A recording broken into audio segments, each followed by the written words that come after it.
lead at Kingston Creative. I joined the team in May of this year, and my background is in advertising, PR, and corporate communications.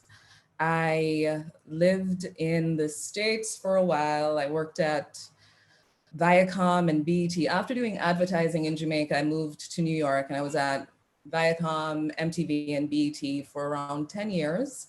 And I am a result of COVID. Because of COVID, I moved back to Jamaica. And once I got here, I wanted to get involved in the creative industries to bring my experience here. And it was great to find someone local on the ground doing the work that I find most important, which is developing the creative industries, sustainable economic development in the creative industries, because as we all know, Brand Jamaica is globally on point, and we want to make sure that everyone, especially Jamaicans, are benefiting from it.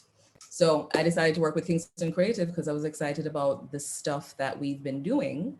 And today's presentation is an initiative that we recently launched called CreaTech. And Andrea's going to take you through the presentation, but just wanted to give you a heads up that this is a 3-year initiative. You've probably seen some press releases from me, and you will see more. And a lot of exciting things are happening. And over to you, Andrea. Thank you, Keisha. Thanks, Keisha, and hi, everyone. Welcome, welcome, welcome. So, we are here in COVID, and while we all understand the need to focus on and respond to the immediate realities of COVID-19, as leaders, we also have to keep some of our attention on the path ahead. What's the roadmap to recovery? How are we going to recover as people, as communities, as a country? And so planning and partnerships and doing that foundational work is really essential in this time, so that when we do reemerge, which we will and we must, it's into a new normal, and a more positive and healthy ecosystem. So I'm really excited to share with you guys Kingston Creative's plan for building back better. And of course, it centers on what we view as our competitive advantage, our biggest asset, our creativity and our culture. So the CreaTech plan also has some amazing partners, some solid funding, and a great team behind it. And so we're going to share all of that with you so you can share it with creatives, especially those creatives who live and work downtown in those marginalized communities, so that they can benefit. So without further ado,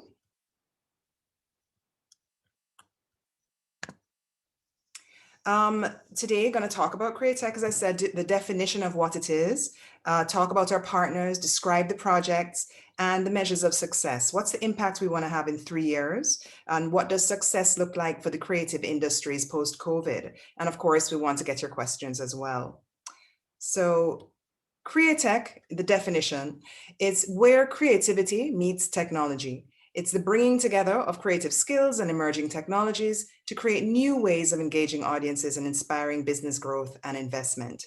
And did we make this up? No, we didn't. It's a term that's been in use and in existence. It's similar to medtech and fintech. And there's a CreaTech conference that's held every year in the UK, looking at AI, virtual reality, NFTs, blockchain for music distribution, augmented and mixed realities. And in the UK, incidentally, the Department of Culture sits with the Department of Digital. And so these two things are seamlessly integrated to see how technology can push culture and creativity forward, reach new audiences, and grow their economy. And we thought this was an excellent approach. And so the question then you'd ask is, why do we need this CreaTech program in Jamaica? Why is it relevant? Well, we're trying to solve this problem. And the problem is the paradox of being so talented, yet still so poor, so globally recognized, but still not really achieving the sustainable national development that we seek. Everyone knows Jamaica is home to reggae, some of the best known music stars, best known athletic stars. The city of Kingston itself is designated a UNESCO Creative City of Music in 2015. This island is a cultural superpower, and it's producing world-class dance, world-class music, world-class literature, art, culture. But economic growth has been very, very slow.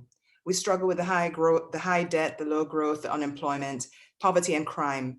And the economy has been heavily reliant on tourism, a single driver. So to recover and build back stronger from the impact of COVID-19, we really need to harness our cultural advantage and find new economic drivers like creativity and technology. So the bottom line for us is that Jamaica must diversify to achieve the sustainable growth that we seek, and we believe that culture and the creative industries is one such path to recovery. In terms of, the bottom line dollar figures, the value of the global creative economy, 2.253 trillion, it generates almost 30 million jobs. And in the UK, 11.5 million pounds per hour is earned with over 3 million jobs created. In Jamaica, the value of the creative economy is estimated as of June 2020 at about $84.1 billion. But that doesn't take into account anything from licensing, anything from IP. So we know the potential of our creative economy locally is much, much higher. So creativity is this area where we're globally recognized. We have a competitive advantage, but we're not yet converting that raw talent into growth. And it's worth noting that creativity and culture, it's not just soft, fuzzy stuff. It can also generate employment, regenerate urban areas that are blighted, and support reduction in crime, as we've seen evidence of in South America, Colombia, particularly in cities like Bogota and Medellin. So I'm now going to just go through each program and what's in it for your viewers, listeners, and readers, and then we'll take some questions. This is the overview of the 15 programs. There's an accelerator, there's free training, there's a mobile app, there's meetups and networking, investor pitches, incubator summits, incentives for businesses to hire creatives, hackathons, creative exchange programs and travel grants, B2B meetings, incubators for startups, and mapping hackathons, business and IP registration programs and rebates, and a creative database. So that's a mouthful, so we're going to take it slowly and go one by one through each program. But before we do that, our partners, it's actually a 3-year program, as Keisha had mentioned, and a 196 million Jamaican dollar investment in this program. So the main partner is IDB Lab, and it's supported by the Tourism Enhancement Fund and the Development Bank of Jamaica. So the first part of our program, and again, the foundation work, is the education, the training. So we are offering free digital training and certification, partnering with Heart. And this really is just ensuring that creatives have the business skills and the digital skills that they need to succeed. There is also a business registration drive, business and IP. So we pay creatives to register their business with Companies Office or their IP with JIPO. There is a creative hack. This hackathon is bringing together creatives. It's a matchmaking event for 40 creative and tech businesses to identify solutions to critical challenges, right? So this builds an idea reservoir. It helps people to network, helps creatives be visible, and the best ideas funded. The B2B meetings are really very simple, just connecting creative entrepreneurs to tech entrepreneurs and investors. It sounds simple, but these are rooms and spaces that creative entrepreneurs would not naturally just be in. You wouldn't naturally run into an investor. So making these intentional collisions will help to grow these businesses. There's a Go Global Accelerator program. It's a 12-week program designed to help the mid-level creative enterprises to be able to take their business global. So everything is showing them how to access new markets, how to do business abroad, etc., so that they can go and earn FDI for the country, foreign direct investment. The networking meetups is something that we have been doing for 3 years, and it is the most solid and productive thing that we do. It's getting people to talk to each other. It's breaking down the barriers within the industry and between our industry and other industries as well. So the networking meetups every single month, designed to increase trust, collaboration between the stakeholders in the ecosystem. The Investor Pitch Sessions is a program partnership with JAMPRO, and this is called Best Pitch Forward, JAMPRO and DBJ. It really just increases the access of creatives to capital. So if you have an idea that you believe is a successful one, we train you in how to package your idea as an investable project, Then you're trained in how to pitch, because pitching itself is an art form. And then the best 10 get to pitch live in front of 3 investors. And of course, there are prizes, a little bit of seed capital. But after this event, there is the collisions that happen afterwards. So anyone can reach out to you about investing in your business. So there's the visibility that comes with that, and the B2B meetings that happen privately after this event. There's a business incubator. Many of you know that we opened the Creative Hub at 107 Harbour Street last year in downtown Kingston. And the incubator is taking 6 entrepreneurs into the space, giving them free access to all the services that the hub provides, the business space, the business address, the free training, the lunch and learns, etc., podcast rooms, meeting space, and allows them to build their businesses in a safe environment where they're getting training, mentoring, back office services provided by legal, accounting, HR, and marketing experts. Then there's the Incubator Summit. And this is really connecting our incubator to other incubators in the region and allowing that kind of networking. It's an annual virtual convening of incubators doing similar things in the space, but across the region. The travel grant is that every year for 3 years, we're going to send 2 creatives physically to another space. They're going to go to an incubator, learn about those markets, and hopefully return with the knowledge of how to do business overseas, having made some proper solid business connections and able to earn money from these different countries. Now, the Kingston Connect app. This is a mobile app that is offering tour services, so you can find cool spots in downtown Kingston to visit. It's offering e-commerce. So if you are a space downtown or a creative business downtown that has something to sell, it's listed on the app. And it really is about promoting downtown community cultural tourism, right, on this online booking platform. So there's the map, the e-commerce, and just a way to find all the different events and live events happening in downtown. So we're currently at prototype stage, but all the entrepreneurs, creative entrepreneurs in Kingston, will be able to be listed on the Kingston Connect app. Now, the business incentive program, quite exciting. It's incentivizing large companies like your Sagicors, your Grace Kennedys, to hire local creatives, particularly those from within the downtown Kingston communities. Again, we're trying to create that access. There's certain networking events that certain businesses wouldn't have access to. So through the incentive program, it's really showing people what talent is available locally and encouraging them and incentivizing them to hire local. The Kingston Culture Forum is an ecosystem building event. It's bringing together all the stakeholders annually to share information, to network, build trust, and we're bringing in the industry associations, JAFTA, we're bringing in British Council, we're bringing in a lot of different stakeholders, UE, JBDC, to really network and talk about culture and drive everything forward. So this is the Kingston Culture Forum, which happens on September 24th. And I'm sure you'll be getting more information about this one because we're about 25 days out, so you'll be getting more information about this one shortly. And I think this is last but not least, the database. It's really important. Again, the foundational work that we should be doing now during a COVID pause. It's very, very hard to find in one place all the actors or all the filmmakers or all the people who do crochet handbags or swimsuits. So we are creating a database where people who want to do business with Jamaican creatives can easily find you, find your products, find your services. So this is, again, foundational work, but work that is really necessary to make sure that when we do reemerge, all of these things are in place. The platforms are there, people are accessible, visible, and listed. So how do we measure success? We aim to have 1,500 creatives supported through the program, 300 from downtown.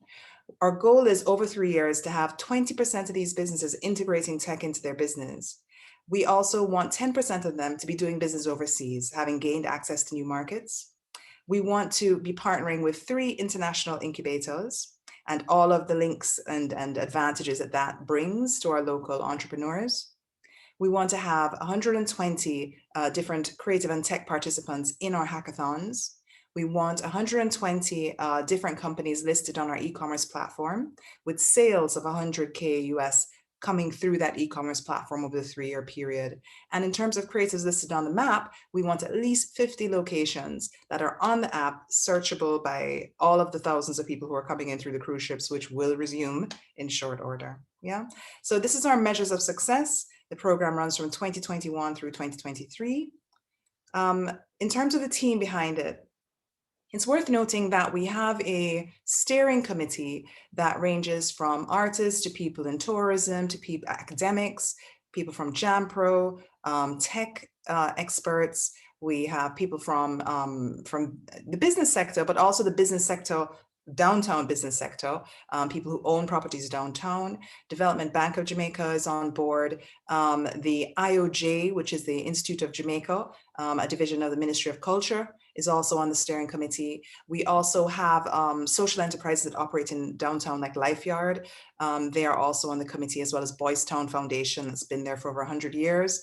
And of course, owners of businesses who are going to be listed on the app. So we've got a really diverse steering committee that's guiding this project and giving feedback as we go through the 3-year period.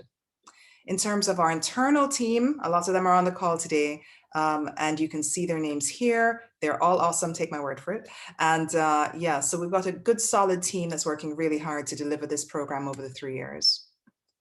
So this is a quote from London Tech Week last year, and it just states that CreaTech lies at the intersection between creativity and technology, and it's stepping up to stand with fintech and medtech to play a key role in growing economies. And we want this to happen in Jamaica as well for our creative economy. So that's it. Thank you so much. We really appreciate your time and attention, and we hope we've given you enough information that you'll be able to share this with your listeners, viewers, and readers. Thank you. Back to you, Keisha. Excellent, excellent. So I know we have a tiny audience, but does anyone have any questions? Questions, comments, concerns? Anyone? Bueller? Okay, so since we don't have any questions, Andrea, can you do me a favor of talking a little bit about what CreaTech means from the other side, about what creative means for the other side of Kingston Creative, the stuff that we're doing? Does this mean we're no longer doing murals? Does this mean that, can you talk to that? Yeah, sure. So for those of you who know Kingston Creative for the murals downtown, the murals do continue, but the murals are only half of our plan. So the murals serve the purpose of creating an art district, making downtown inviting, accessible, so that you can actually get to the National Gallery, that you can enjoy all of the wonderful architecture, the museums, etc. Right? So the murals are making a safe, inviting, vibrant space and a cluster where you can have a dance studio on West Street, where you can have, a shop, a bookstore, different creative businesses can cluster in downtown and do business. So people start to see downtown as a cultural center that they can access. So this is what the murals do. But at the same time as we're developing the infrastructure in downtown Kingston, we have to be developing the people. The creatives need to have the digital skills, they need to have the training, they need to have their e-commerce platforms. And so both work hand in hand so that when we reemerge, both come together and the creatives are ready. So we actually got a new grant from TEF, and we'll be continuing phase 3 of the Murals Downtown, the Paint the City project, at the same time in parallel as we're rolling out the CreaTech project. So everything should dovetail really smoothly. You have an awesome district downtown, and you've also got creatives who are ready to leverage it and take advantage of it. Awesome. Dimitry, since you are our resident entrepreneur development guru, is there anything you'd like to share with people watching the presentation after it's happened? Anything you'd like to talk about with your past in Branson and the project in CreaTech that you're the most excited about? Sure, and thanks. Yeah, it's a very exciting time for the CreaTech program overall. Sorry, my video is not showing. 1 second. Should be up now. Yeah, very exciting time for the CreaTech program. I'm looking forward to seeing how we can build capacity within our entrepreneurs, making sure that they can pair technology with their creative spirits, with their products and services, and then expand into new markets so that we can generate more revenue and more economic impact overall. It's a huge opportunity, I feel. I've spoken online before about the fact that everybody talks about tech and tech this, tech that, and how scalable it is. We're really and truly, from the creative industry perspective, I think we're even at a further advantage than the regular technology industry in that Jamaica is already the front runner for culture and creativity worldwide. We're known for this. It's accepted globally, and people are looking for us to create the next trends overall. And by pairing our creative efforts with technology and into new markets as well, I think that it's going to yield some really big outcomes that we haven't seen before, just by placing some more emphasis on the formalization efforts in operations and just making opportunities a lot more attainable or accessible for entrepreneurs. Awesome. That sounds great. We had a question come in. Is there a regional outlook for the program, i.e. plans to create synergistic partnerships with other creatives in the Caribbean?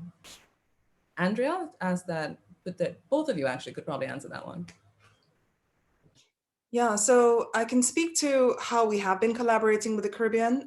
We did a program called Catapult, which was a regional grant program, but not just a grant. It was a grant, it was digital training, it was giving people websites, paying consultants to actually develop their online presence.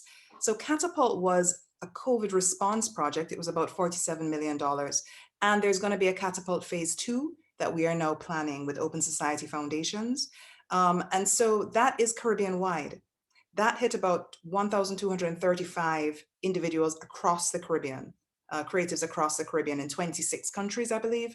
And so we're planning for a repeat of this. So through that mechanism, Caribbean creatives are connected through these programs, and they are collaborating in the back end. And in our mission statement, we reference that we're here for Caribbean creatives. So it's never been just a Jamaica centric. We're too small to just think small and think of just about Jamaica. We see Jamaica and Kingston particularly as a hub for the region in terms of creativity. And that's what we're trying to build out. So it's a very inclusive vision that definitely reaches to the Caribbean. Dimitry, I don't know if there's any program specifics you want to touch on? Not to add on right now for this year, but definitely, as you mentioned, Andrea, we'll be expanding in the future. Yeah, and just to point out, 10 Habitat is an incubator in Barbados that we have invited to the meetups and that we plan to have at the virtual Incubator Summit. So 10 Habitat is a similar type of incubator, not focused exclusively on creativity, but these are the people that we're looking to partner with in the region as we roll out our programs for entrepreneurs. And I don't remember if this was said, I know it clearly personally, but I don't remember if this was said and I want to capture it if it wasn't. How do we intend to impact the 18 communities of downtown Kingston within these different programs? How are those targets captured? Yeah, that's very important. We are tracking to ensure that we do have a component. You could see that 1,500 is the target overall. 300 is a target for downtown communities. And so we've engaged a community liaison as part of this program. And her job, Samantha Harvey, is particularly to make sure the message gets into the downtown Kingston communities. Now, this is probably the toughest part of our job. They may not be on social media reading the Gleaner, but we have to find a way to get into the networks, the community-based organizations.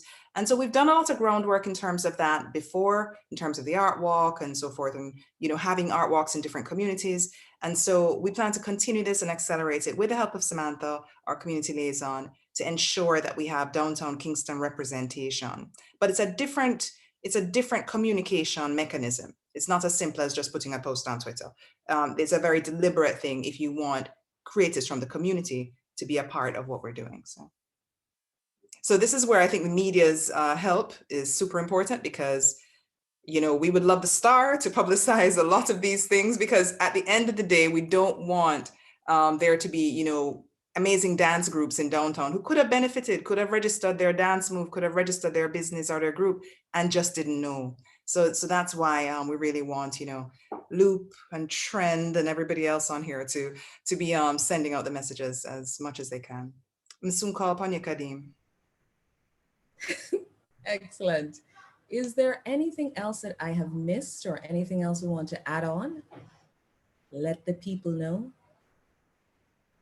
Karen, we haven't heard from you. Do you have anything to add?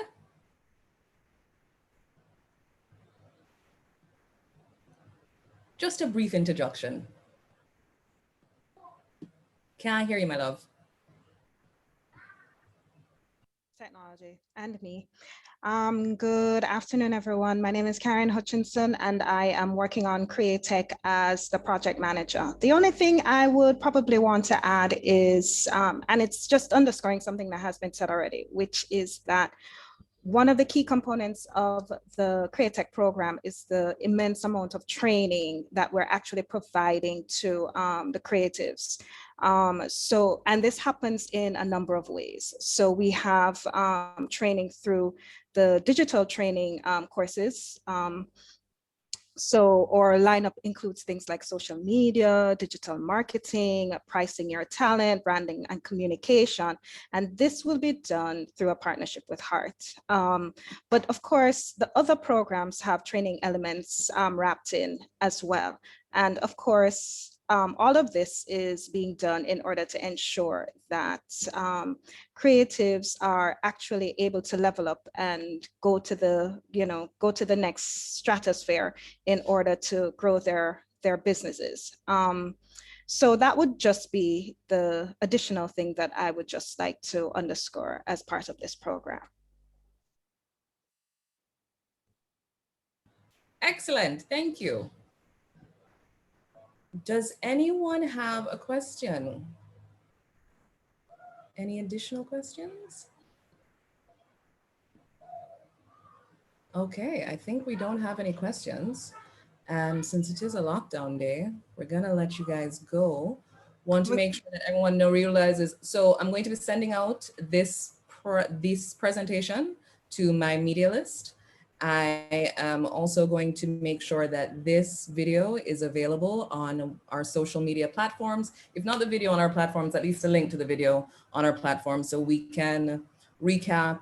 There's also going to be a one sheet that details each program and what to expect from the program. Thank you for that, Karen. And again, it's a $196 million investment in the creative industries for sustainable economic development. And we're very proud of that commitment. And we hope that your readers, listeners, viewers can hear all about it to make it as successful as possible for the country. All right. Anything? Anybody else? Going once, going twice? No? Okay, much love. Thanks, everyone. Have a great day.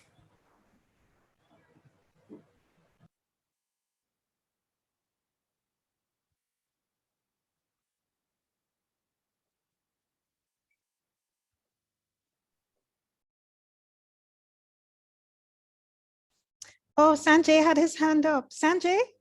Oh, I don't know if. Okay, that may have been from before. Bye, Khadija. Bye, Karen.